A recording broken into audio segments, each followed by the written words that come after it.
Remember I was telling you about the drivers who goof it up for all the other drivers? This is what I mean. This is a transport driver here. We've got 14 5-gallon cans on top of his toad. And he is delivering that tractor. And he's going to siphon or steal the fuel off it at the other end. And this is from the past that I was telling you, the drivers sort of screwed it up for themselves by swiping the fuel. If you talk to the old-time drivers, the drivers for transport are the ones that screwed it up for everybody else. See, they used to give you ample amount of fuel plus a little extra to get there. And they used to give you hotel rooms and meals if you get it there early or on time. But the drivers are the ones that stole the fuel. They made up little receipts for the hotels, for the letterhead, and then they just went and copied in each night what their hotel was when they really weren't there. It didn't take the transport companies long to figure out that they were cheating them. Meals were the same way. They faked the receipts and were just pocketing the money. And hotels, they were sleeping in their truck or the truck and just pocketing the money. So they ruined it for all the rest of the drivers today. Now we're still at the truck stop, and I want to attempt to show you how the Comdara system works. So here's a look at my Comdara card. I won't show you the whole number. There's also a privilege card or a credit card, not credit, advantage card for pilot.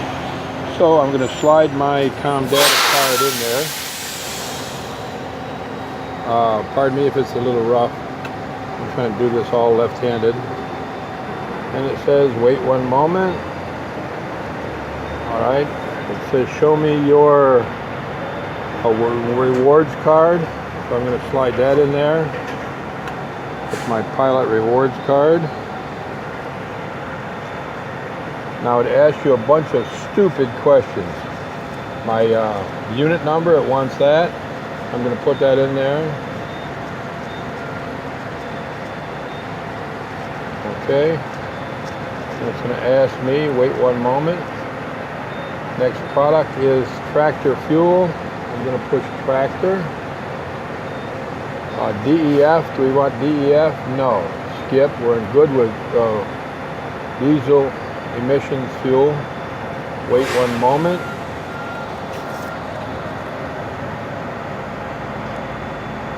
Cash advance. Now whatever that amount says right there, that's what you're allowed to get on this card. I'm going to decline because I already pulled most of the cash off from this card, so I'm going to push skip.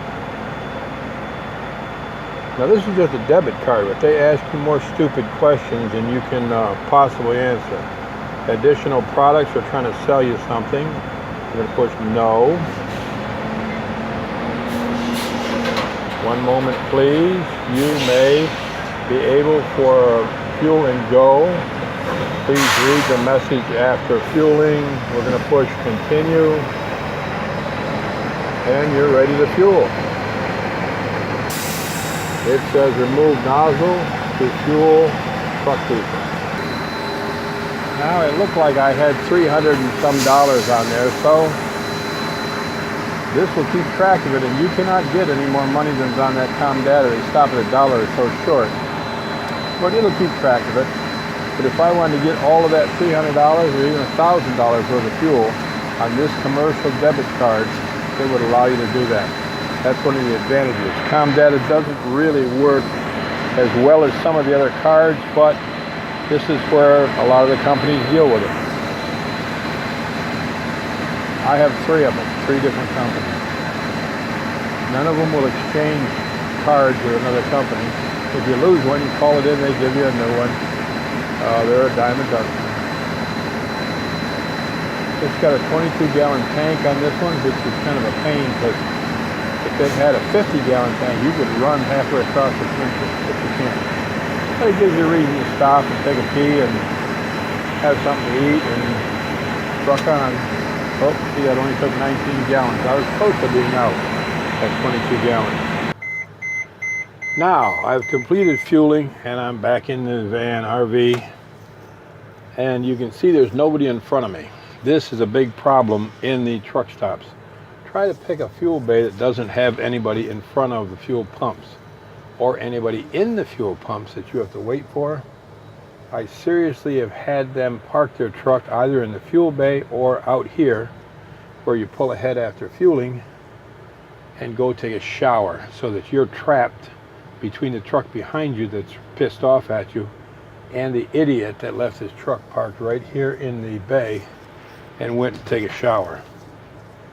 It's I gave up violence about 10 years ago, so a ritual killing would have sufficed, but these idiots don't understand that there's other drivers out here, and these truck stops have a courtesy call. Attention professional drivers, when you're done fueling, please pull your truck off the fuel island for the courtesy of the other drivers that are waiting to fuel.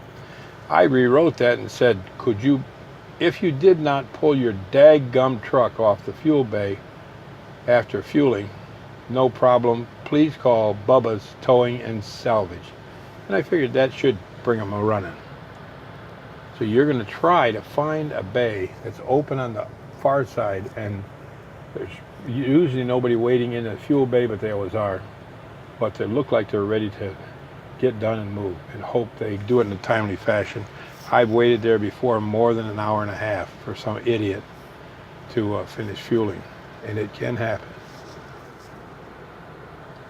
Now I've finished fueling and I've got my truck parked out here. Any trucker will expect a 20-minute time for you to go in and get your receipt, then come back out and get your truck the heck out of the way. If not, they're going to be standing there laying on their horn, or they're going to be complaining to the lady to have move your truck. So at this point, I would normally walk in and tell them my truck number, and the person at the desk would give me my cash back if I asked for it. So say that I asked for $250 cash back. They would count out the $250 in cash. I would take that, sign for it, and they give me a receipt. Now on the receipt's going to be your credits, your rewards card, and you will have points on there that are good for food or showers. After 50 gallons, you get a free shower. I drive a lot of every size vehicle. This only has 20-gallon tank, 22-gallon. So you don't get a free shower only about every other fill up or every third. But you count on those free showers going down the road, that's for sure. And then you're on your merry way. This particular time, I'm not going in to get my receipt because I about know how much is on the card and I didn't get any cash back, and I'm just going to head on down the road. But the system for Pilot Flying J is who I use normally. They'll keep track of how many gallons and how many showers you have, so they're not going to gyp you out of that. The only problem is that if your shower is there for more than 10 days, they take that shower away from you, which I strongly object to. That's just like stealing from the driver. And if they were courteous enough to leave even one shower on and take the rest of the extras that you're not using, that would be great, because I don't run their path of stores all the time. I run to wind farms and electric companies and stuff like that, which are not in their route, and I end up losing my showers when I come back, and I'm counting on them because I stink and people are passing out when they pass me downwind. I really need a shower, and one's not available. That really irritates the hell out of me. But nothing I can do about it. That's the way the system is, and you'll have to deal with it. But make sure you get your showers off when it's time. Now, as you can see, this is the middle of the day. This is noon, and this place is empty. The parking lot's empty, but it won't be. Come 5 o'clock, this will load right up till they're jammed in everywhere. But even in the middle of the day, this is busy with people fueling and getting back out on the road. So we could be a while waiting to get back out on the highway, but that's part of trucking.